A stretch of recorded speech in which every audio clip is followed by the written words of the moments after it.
at Freeleaf, we're really a community. And so we grow together. I learned so much from the staff that we employ, both from like professional, tangible things and design and aesthetic, as well as personal things.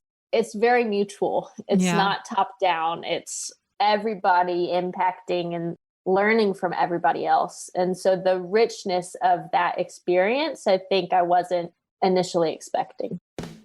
Welcome to Business with Purpose. I'm your host, Molly Stillman of Still Being Molly, and this show is all about bringing you the stories behind the brands, companies, and small businesses that are changing the world. Each week, I interview an entrepreneur, CEO, nonprofit director, community leader, or just an incredible person who's trying to make a positive impact, not only with their personal life, but also with their career. My goal is to show you that no matter what you do for a living, you can make an impact wherever you are. My guest this week is Adisyn Pyles, who is the co-founder and CEO of Freeleaf, an international social enterprise making beautiful products while providing employment and holistic care to at-risk, abused, and exploited women. Combining her passions for women's rights, collective freedom, and finding beauty amidst chaos, Adisyn co-founded Freeleaf in 2016. With an MA in International Community Development, a tenacity for excellence, and a commitment to sustainability, Adisyn has led the Freeleaf brand through considerable growth, employing over 20 women in the last few years, being recognized by the Caring Foundation as one of the top 5 social enterprises in China, and being highlighted as a female founder by the Spanx Red Backpack Brigade. Adisyn and her family actually have had a really crazy year, being displaced from their home in China by COVID since January of 2020. They welcomed their second son in October of 2020, and they are currently living in Austin, Texas, waiting out the pandemic and waiting to return to their lives and their work in Asia. I had just the best conversation with Adisyn. I love her heart and her tenacity and her willingness to do the work. And she is truly an inspiration. And I know that you are going to love this conversation. So without further ado, on to my chat with Adisyn. Adisyn, thank you so much for joining me. How are you? Thank you for having me, Molly. It's great to talk to you. I am hanging in there like all of us. These COVID days with work from home and parenthood and all the uncertainty, but hanging in there, doing well. Awesome. Well, I have long been a fan of your work with Freeleaf. And so it's really nice to be able to finally connect and really get to know you a little bit more and kind of the name and the face behind the brand. So can you just give us the Adisyn 101? So tell us who you are, what you do, and how you got to where you are today. Yes. So I'm Adisyn. I started Freeleaf in 2016. So fresh out of college, I was looking for jobs, knew I was passionate about women's empowerment, poverty alleviation. I applied to a lot of organizations and companies and didn't get hired by any of them. And so I thought, oh gosh, what can I do? Maybe I'll take a gap year, live abroad, get some experience, learn Mandarin, and then I'll move back to the States and go to grad school. So I moved to China in 2011 to learn Mandarin, and I thought I'd just be there very shortly. My now husband did the same. And then while we were there, we both really loved it. We decided, hey, let's get married and let's stay in China.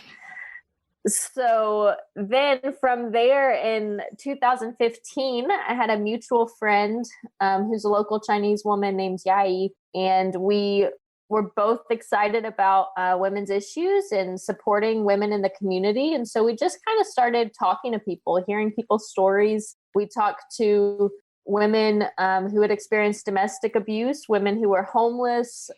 We talked to different service providers, social workers, women in the sex industry, so many different types of women, and just really saw that economic need and lack of viable financial opportunities were what kept so many women from leaving abusive situations. And so neither of us had any business experience or had ever imagined starting a company, but we did in 2016. And that's kind of, where we started and where we're still at. What initially led you to China? What was it just kind of like, it was like you kind of spun the globe and where your finger stopped, like that's where you ended up? Or how did it, what led you there? Yeah, I was always interested in Mandarin. I had taken some Chinese classes in school and just thought it would be an interesting place to go and study. So it was pretty random, but decided to go for a year. Yeah. And eventually a year led to living there. Almost 10. Wow. Yeah. Almost 10 years. And what was kind of going on in that time between 2011 and 2016? I mean, to like just even kind of on a basic level, what were you doing for income? What were you just kind of working odds and end jobs there? And what were you doing while you were setting up Freeleaf? Yeah, so my husband started a video production company. He's a video producer. And so he started that and was running that. And I was continuing to study language. I also got an online master's degree in international community development. Wow. And then was just exploring opportunities. I knew I wanted to work with women and I had no idea what that would look like, but I was just kind of laying low and waiting to see what opportunities would come up. That's really awesome. And so you partnered with your friend there, and tell me her name one more time. Jai. Jai.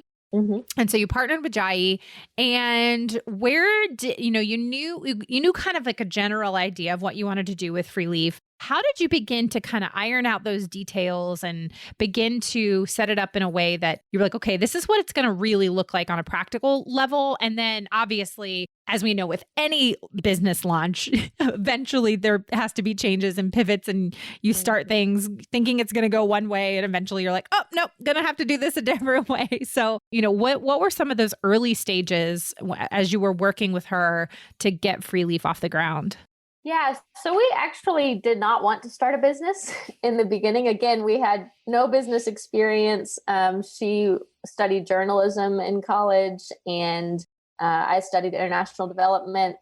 But we knew we wanted to serve these women and vulnerable women, either at risk or women who had experienced abuse. They needed viable financial options to live, free and sustainable lives. And so initially we looked for other businesses that we could partner with because we didn't want to start a business, but if we knew friends of friends that were hiring, then maybe we could meet women and help refer them to other businesses for employment. So we tried that for a little while. But really saw that certain factors like a low education or PTSD from previous trauma or schedule challenges of being a single mom, societal pressures, disability, these are factors that make it fairly difficult for some individuals to find quote unquote normal marketplace jobs, right, with opportunities for upward mobility and training and all of those things. And so after a while of having a lot of challenges in finding good places for these women to go work, we thought, well, maybe we could just try it. Maybe we'll try to, make some products and see if we can sell some things and see what we can make happen. So we started with one staff in the very beginning and just thought, okay, let's make something. Had no idea what we were going to make. But we knew we wanted to really highlight traditional art and traditional design. And so we loved the symbol of the Chinese knot and kind of adapting that into modern applications. And so we started with a jute rug, and it was awful. And it took us hours and hours and hours to make. But slowly we got a little bit better and just started making those products. And for people that aren't familiar with the Chinese knot and the symbolism behind that, tell us a little bit more about that. Yeah, so the Chinese knot, it's an ancient tradition for, thousands and thousands of years, not just in China, but all around Asia. Knots are used to symbolize well wishes and blessings. So you see them a lot around weddings and celebrations. And so they're a lot of very traditional styles. And some of those you can see in our like jewelry and home decor. And then we looked at other knotting traditions, ancient knotting traditions from around the world, and just kind of took inspiration from all of those. Right. Yeah. I have a couple of Freeleaf's knotted wall hangings, and they're so beautiful. They're really unique pieces. And so now here you are in 2021, and you've developed a really diverse and beautiful product line. How has it evolved from that first jute rug that you took you hours and hours and wasn't great to the product line that you have now? And what have you learned along the way?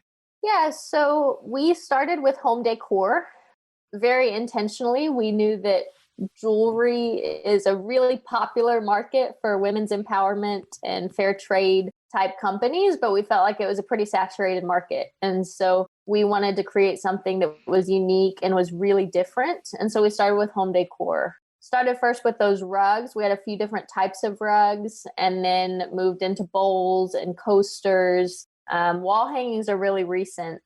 And so we love our home decor, but we also wanted to have something that was like a little bit brighter and simpler, cheaper, more available to a lot of people. So our home decor, they're more statement pieces. We now have some smaller products that are at a cheaper price point, but a lot of them are bigger and more expensive. And so people may buy one and keep it for forever. Yeah. And maybe buy one and gift it to a friend, but it's not as open to like repeat purchases over and over again. And so we did develop a few jewelry items which allow our artisans to kind of have a little bit more fun with color. It's a little bit less risk, I'll say, because you can develop something and it can sell for one season, and it doesn't have to be this like timeless product forever that people are going to want to keep in their homes for years and years and years and years. And so you can just have fun with it. So we have a few jewelry items that we, sell now as well. Yeah, I actually have the tassel earrings, the hoops with the purple tassel, the deep purple, and I love them so much. And every time I wear them, people ask me where I got them. So they're one of my favorites. But yeah, you really do have such a beautiful, diverse product line. And I know, having interviewed and spoken to a ton of ethical business owners, and also having a lot of friends who are in the industry, products are hard, and it is hard to get it right and to figure out what our customers going to want and all of those things. And you now, over the last 5 years have really grown this to, you're employing over 20 women now. You were named as one of the top 5 social enterprises in China, which is huge. And you've grown so much. What has surprised you along the way that you didn't expect when you first started this kind of venture? There have been so many surprises.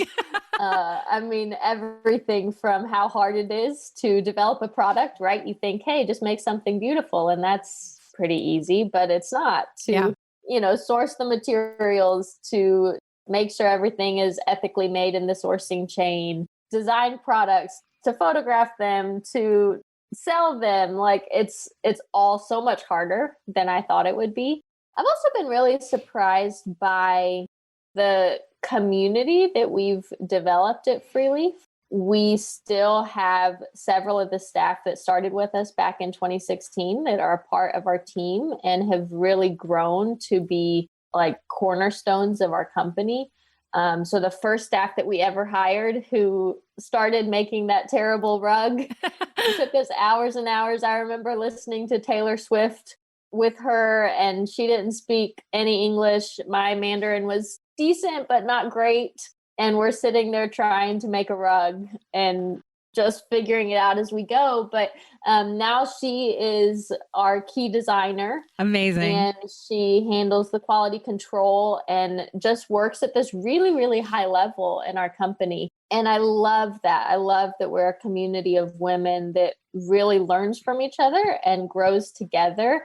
It's not that I didn't expect that, but I am still surprised by the richness of that community and mutual support and encouragement. I think a lot of people, when they think about social enterprise or nonprofit, I mean, we're not a nonprofit, but when you think about these like helping industries, you think that there's the helper and they in turn help all the people they're helping. But at Freeleaf, we're really a community. And so we grow together. I learned so much from the staff that we employ, both from like professional, tangible things and design and aesthetic, as well as personal things. Like my son just started daycare this week, and I was remembering conversations I had years ago with one of our staff in Asia as her son started daycare. And it's very mutual. It's not top down. It's everybody impacting and learning from everybody else. And so the richness of that experience, I think I wasn't initially expecting. Yeah. And so obviously, living in, a different country, not to mention a different country on the basically entire opposite side of the world, it does have its challenges. But, you seem to have quickly found a home there. And what was it about living in China that just felt right? It's so bizarre because growing up, I imagined myself living in this tiny mountain town, like surrounded by sunshine and flowers and not a lot of people. I'm not extroverted. I'm very introverted. And so the idea of living in a mega city was like, there's no way I would ever want to do that. But I love it. I love the pace. I love the energy. People are excited. There's a lot of opportunity. Things just move really quickly from construction on the street. Like here, the interstate is taking 40 years to build. And over there, it's like things are built so quickly. And there's just such fast movement. Yeah. And I love that. I love the opportunities. I love the people that we've met and built relationships with over there. We love Asia in general. So being able to travel and explore different parts of Asia, the food is incredible. Yeah, you're totally right that we've built a home there. And it feels like home. And obviously, elephant in the room is you guys had to leave at the beginning of the pandemic. Why did you make that? Was the decision kind of made for you, or did you guys make the decision? And, now you're here in the States kind of waiting things out. What has that been like when everything kind of began to hit the fan, so to speak, back in January of 2020? Yeah, so we did make the decision. It was early January when we started hearing about COVID, without the name, of course, but hearing about the virus. And about mid to late January, things were moving really rapidly. We have a toddler and borders were kind of closing. And we thought, okay, we can either be on lockdown here in our apartment for a few weeks, we thought, with a toddler, or we could go back to the US for a few weeks, work on marketing and business things, see family, have childcare help. And we really thought it would just be a few weeks here where we could do more work supporting our businesses here than there. And so, yeah, we got on a plane quickly. We bought a plane ticket and left about 5 hours later. Wow. And had a return ticket for 3 weeks later. And then it was canceled and it was rescheduled and then it was canceled again and then it was canceled again. And then the borders actually closed and it's been totally unexpected. I found out I was pregnant in February. Wow. And thought surely we'll be back at our home in China to have the baby. I mean, of course, that's 9 months away, right? Yep. Just had no idea what this all would look like. Nobody did. So it's been challenging for sure. We lived the first 7 months back with my parents here in Austin, Texas, because we kept thinking we're only here for a few more weeks and then we're going back. We're only here for a few more weeks and surely we'll be back by the end of March, by the end of April, by August. And then in August, we hit that threshold where it was like, okay, if we can't go back by this point, I guess I'm having a baby in the States and we're going to hang out here for a little bit longer. So we hit that point and it still wasn't possible to go back home. So we had to have friends move everything out of our apartment into storage and get rid of our apartment there. Yeah, I was going to ask. I was like, I have like logistical questions. Like this seems like a logistical nightmare. Is Absolutely. You packed for like 3 weeks.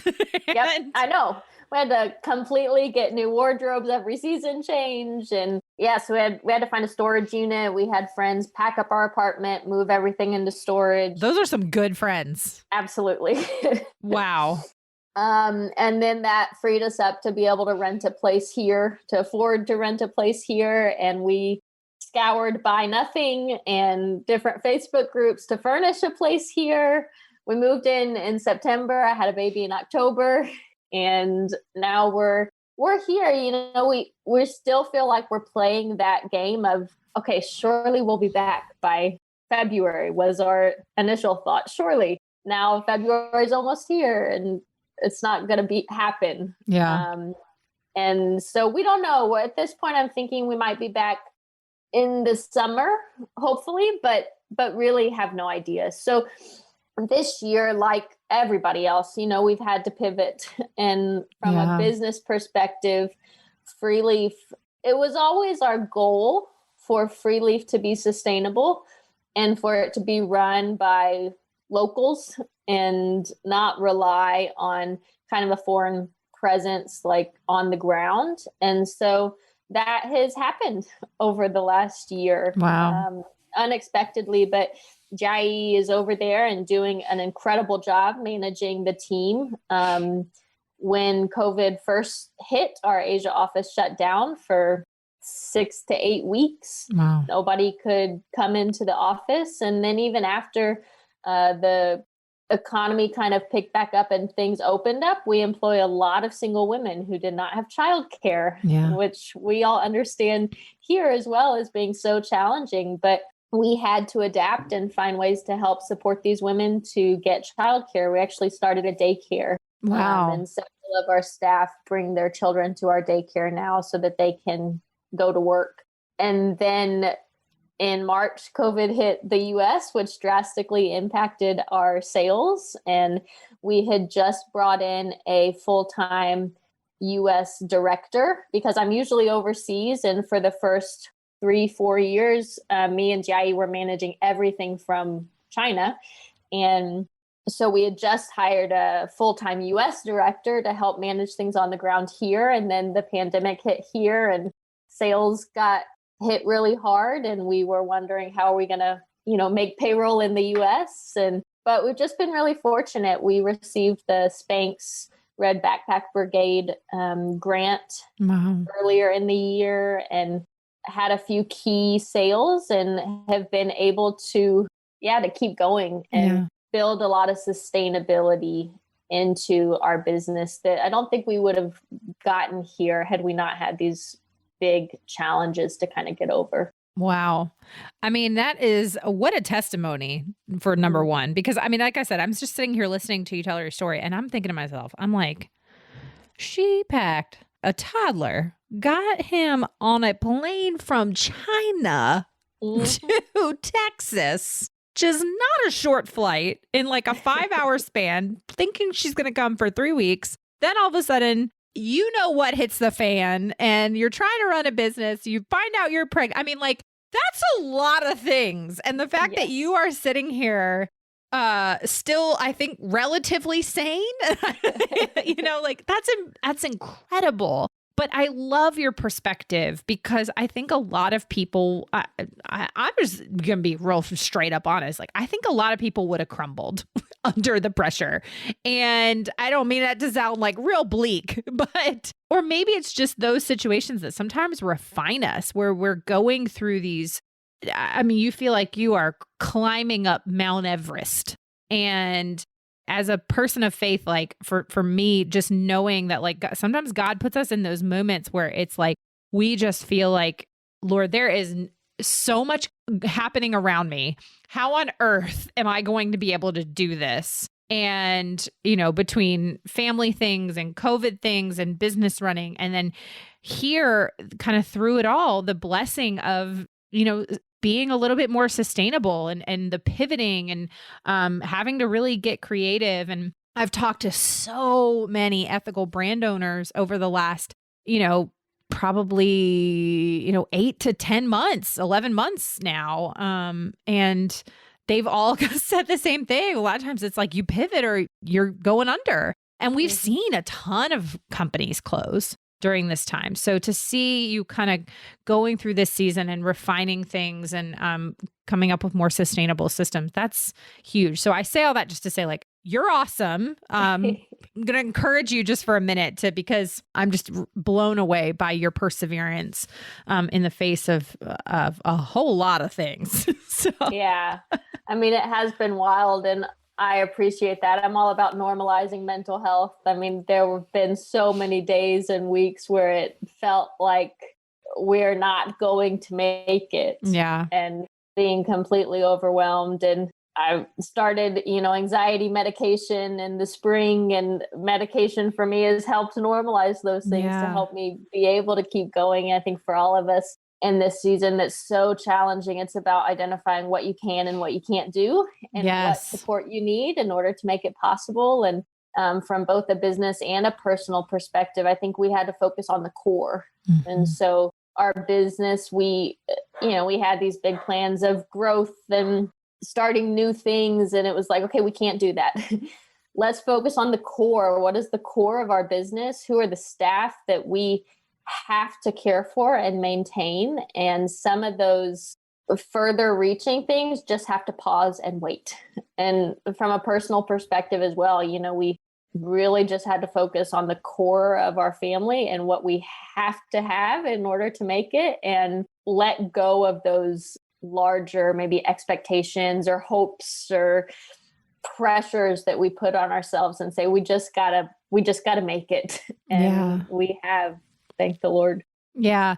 I love your perspective in this season. We've really really had to kind of get to that point of saying, oh, okay, this is what I can control. This is what I cannot control, and focusing on, okay, here are what can I not control? I cannot control coronavirus. I cannot control what other people do. I cannot control, to an extent, business sales, but here's what I can control. I can do what is within my own power, and the rest is up to God. The rest is just kind of how it is. And so I appreciate you kind of vulnerably. Why can't I use words today? Being vulnerable, vulnerably. Whatever. I don't know what's right either. It's fine.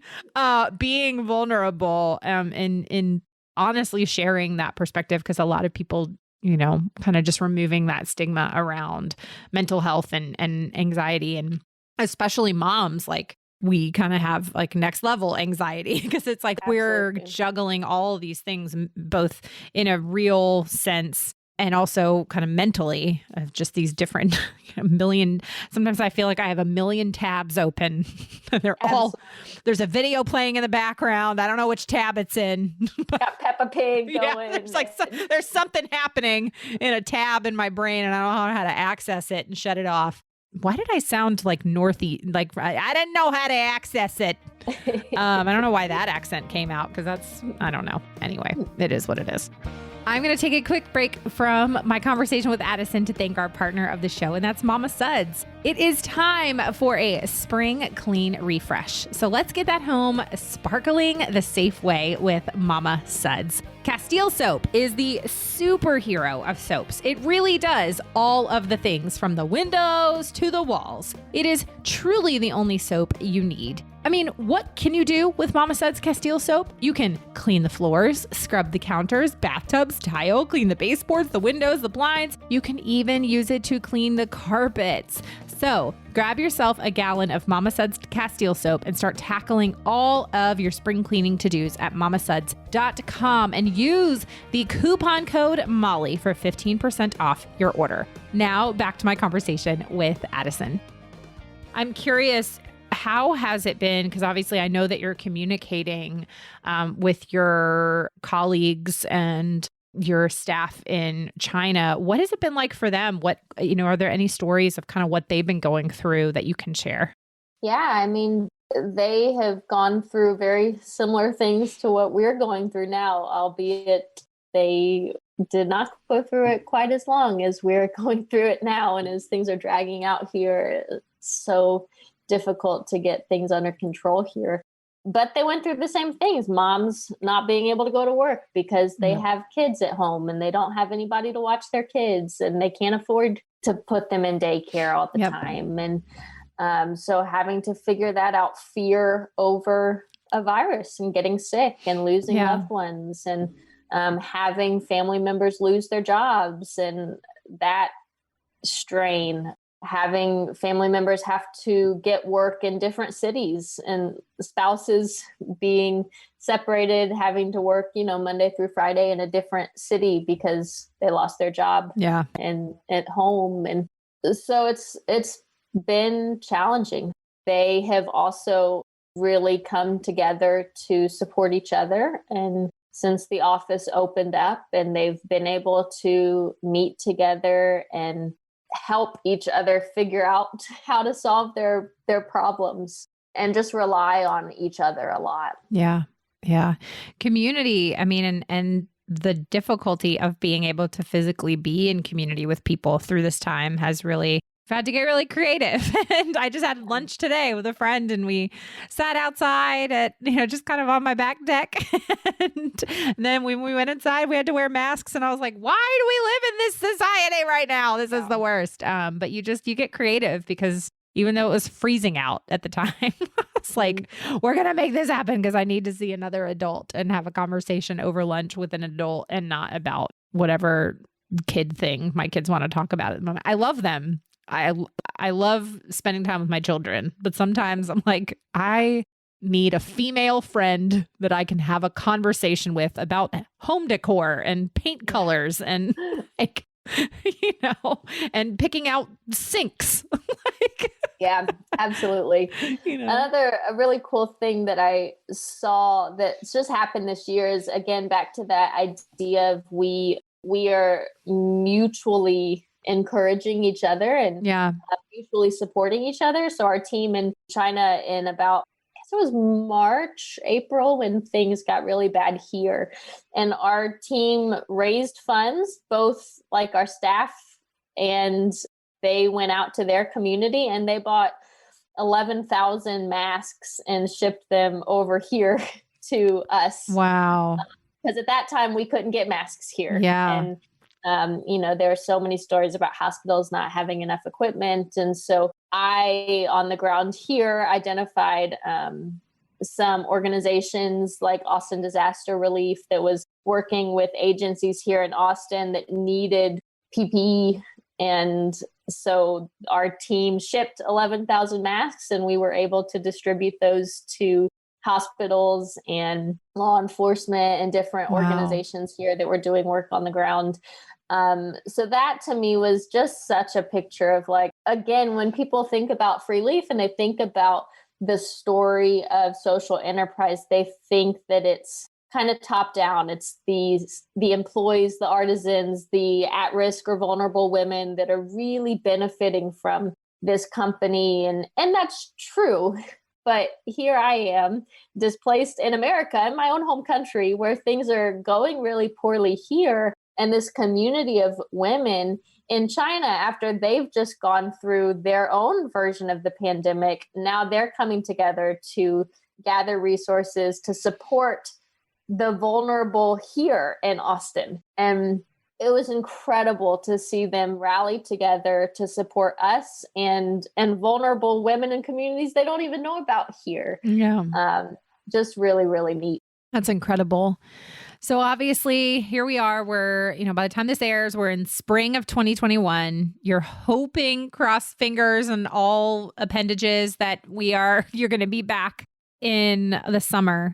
Other than that, what's sort of on the horizon for you? Are you kind of just refining your new systems, or are you developing new product lines, all the above? Yeah, so we definitely are looking to develop new products continuously on like a rotating basis, right? This year, we just launched in the kind of early winter. We launched a new product line, and it took us, 8 months or something to finalize because of COVID, because design challenges, not being able to see things in person, like took forever. So hopefully next round won't take quite as long and we can get more going. We're looking forward to making new home decor items that can bring in some of that fun and flair that I mentioned we really bring out in our jewelry, but really bringing that into our home decor, which has been pretty neutral. We're looking at developing products kind of along a range of price points as well, so that we have good options for people that, maybe you just have $10, $15 to spend. You want to buy a birthday gift for a friend. Like, we want you to have options at Freeleaf of high quality social impact products that you can purchase. And then just hopefully moving into a season where we can kind of have things running smoothly without all the challenges, and kind of the back to, okay, this is how things work. And they're like, we can take some growth opportunities, maybe going to different trade fairs. And we are looking to increase just our sales in the US. Like I said, we're a business, so our ability to employ women is totally dependent on our sales that we can have. Our primary market is in the US, although we do sell in Australia and a few other Asian markets as well. So we would love to hire more women, more staff in China, but we have kind of paused that in 2020, again, maintaining that core of who we have right now. But hopefully in 2021, we can start seeing some increase in sales and some growth, and be able to kind of get back to the normal of being able to hire new women periodically as we grow. Yeah. I think that's amazing. You guys are, like I said, doing just such incredible work. And I really appreciate you sharing kind of the good and the bad. And that's something that I really love sharing with the listeners on here too, is so many people are either entrepreneurs or interested in entrepreneurship, or just love supporting brands that are doing amazing things. But I think it's important for us to know, like, here are the good things, and here's what's been going really well, and here's what has been real freaking hard. Like, it's just like, it is not sunshine and roses. So thank you for sharing that. Adisyn, before we go, this is the portion of the show where we transition just a little bit to ask some fun get to know you questions. So, Adisyn, are you ready for the get to know you round? Let's go. All right. Question number 1. What part of a child's movie you watched as a child completely scarred you for life? Oh, man. I think the easy one is Bambi, right? Oh, man. Yeah, Bambi. Just the heart-wrenching. I have so many of those, though, like Lion King too. How heart-wrenching. I'm telling you, death of the parents. My friends and I were talking about this the other day. Like, what is it with, I love Disney. I'm a big Disney person, but what is it with Disney and like the obsession with having movies where a parent dies? And I'm like, I know. And then, like, as somebody who had a parent die at 17, like, I'm like, it is like traumatizing. Like, these movies are like, I watched Finding Nemo like 6 months after my mom died. And I was like, why? And then I was talking Up, the movie, the Pixar movie Up. I cried the entire thing. Like, it was a steady stream of tears for 2 hours. So, yes. But Bambi, totally. To this day, I'm like, nope, I'm good. Can't watch it. Okay. Obviously, one of the things that you love so much about living in China is the food. So if there is a Chinese dish, like a traditional Chinese dish that you could eat every single day for the rest of your life, what would it be? Oh, there's so many, but I love spicy shrimp. And they have these Sichuan numbing seeds that are like, they look like a peppercorn, but when you bite into it, it sends like tingles and literally makes your mouth kind of numb. And so then the spice level can go even higher because your mouth is tingling and numb. And so there's these like fried, not breaded and fried, but like fried in oil. So a crispy shrimp with maybe lotus root and garlic and so many peppers and these numbing seeds. And it is delightful. I am really fascinated by this idea. I've never heard of this in my entire life. And they were not allowed to be imported into the US for a while because they were something about the orange tree population, like could be damaged by these Sichuan peppercorns. What? And so they're not as much in American style Chinese food, but they're so good. And if you can find a Chinese restaurant, like a Hunan or a Sichuan Chinese restaurant that's run by locals, you can probably ask them to, like, if they have the Sichuan pepper to add to your dishes. I am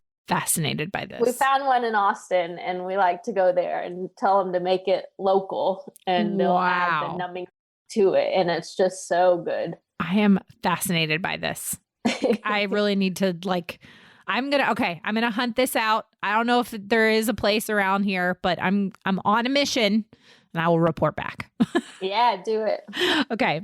What is something I would never guess about you? I think that idea that I'm so introverted and I never wanted to be an entrepreneur. Yeah. People see what I do and they interact with me kind of maybe in this conversation type environment. And they imagine that I'm super social or always this risk taker. And I mean, I moved to the other side of the world and started a business, right? But I am so risk averse and I do not like social situations very much. I have a lot of social anxiety. I'd rather be at home, in my pajamas on my couch, watching a movie with my husband than most social situations. So kind of my public persona is not always reflective of, what people expect me to be. I completely get that. As somebody who people always mistake me for an extrovert, always. Mm-hmm. They're like, but you have such a big person. I'm like, just because my personality in a conversation is buoyant. That's not the word I'm looking for, but boisterous. Boisterous. Right? If I can be boisterous with people, but I am 1000% an introvert, which people never guess. So I very much feel that.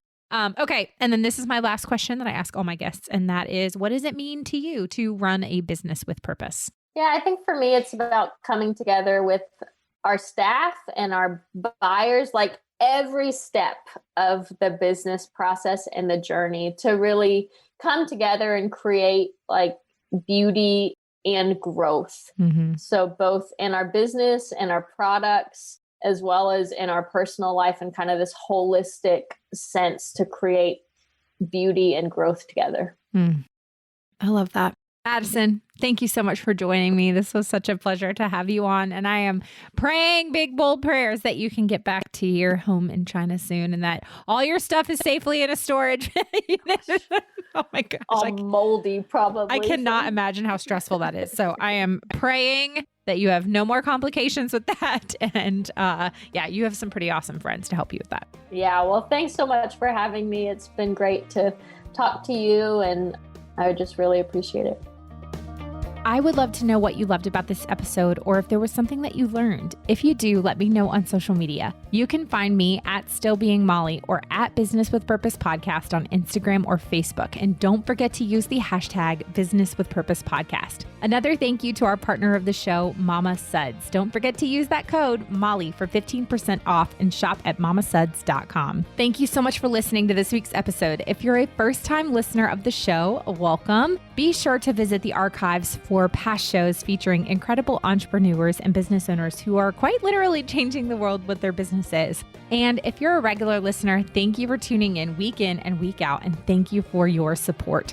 Be sure to head on over to Apple Podcasts, Spotify, Google Play, Radio Public, or basically wherever you listen to podcasts and click that subscribe or follow button to make sure you never miss a new episode of the show. And while you're there, would you take a moment to leave a review? Leaving a review of the show helps me to know what you're liking and how the show is personally impacting you. This show is produced by the incredible team at Third Wheel Media. Thank you so much for listening, and go do something good with purpose on purpose.